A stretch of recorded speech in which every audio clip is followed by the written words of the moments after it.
Hey everyone, it's MyJobJr, and with the newest title update that came with several new weapons, of which one was earnable through the contraband stream and 3 in the reserves, I myself got lucky to earn at least one of the reserve weapons, and so that's what I plan on covering today. And that is the Locus sniper rifle. So without further delay, let's just jump straight into the guide. The Locus sniper rifle is a high power sniper rifle that seems to take the middle ground between the Paladin and the Koshka by offering high base damage mixed with decent handling to offer a consistent performance. Starting off with the Locus's damage profile, we see that it is tied for the highest base damage with the Paladin, where it grants a one-hit kill to anywhere above the elbows, which is very generous considering the fair handling. Unfortunately, this cannot be further improved due to the lack of any high caliber attachment, so what you see is simply what you get.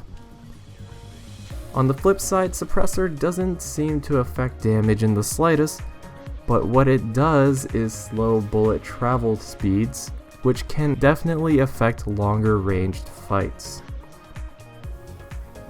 For damage output, the Locus fires at around 55 RPM, which is just slightly faster than both the Paladin and Koshka, but this can be further boosted with rapid fire up to 71 RPM, which actually starts nearing outlaw territory of RPM. As for handling, the Locus has an aim down sights time of around 350 milliseconds, which in fact ties it up with the base Koshka ADS time, which makes it fairly swift and easy to maneuver. However, once again, there is no further improvements to be made here, since there is also a lack of a quick draw option for this weapon.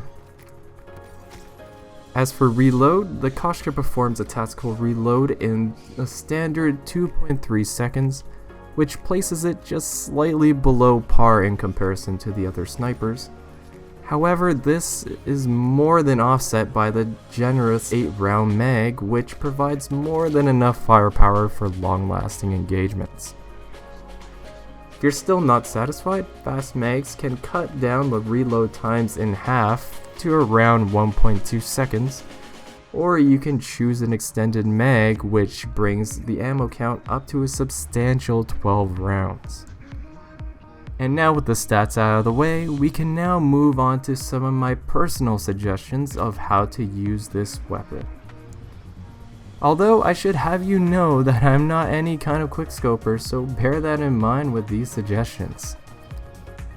To start off our build, we set up the Locus with a low power zoom scope of any kind that you're comfortable with, really, and what this does is it ensures that we can stay competitive at medium to even close range, as the good handling complements this setup well. We can also make use of a stabilizer to reduce idle sway to negligible levels, to improve accuracy immensely and make holding down your breath less necessary. The last attachment is an optional one, and that is the extended mags, which can prove to be useful for increasing your reserve ammo count so that scavenger is no longer really needed. This frees up your perk 1 slot for something else that can be useful, like flak jacket to help you hold down a position, or even for a secondary of your choice. As for other perks, Skulker or Gung Ho can also be useful in remaining aggressive, as you can attempt to outstrafe your opponents while remaining accurate, or be able to break your sprint quickly to line up your shot. However, selecting one of the two comes down to your own preference based on how fast you can snap onto your targets. With that, this build actually leaves a fair amount of extra class points, so you can customize the class further as you please. And that basically covers everything in the guide.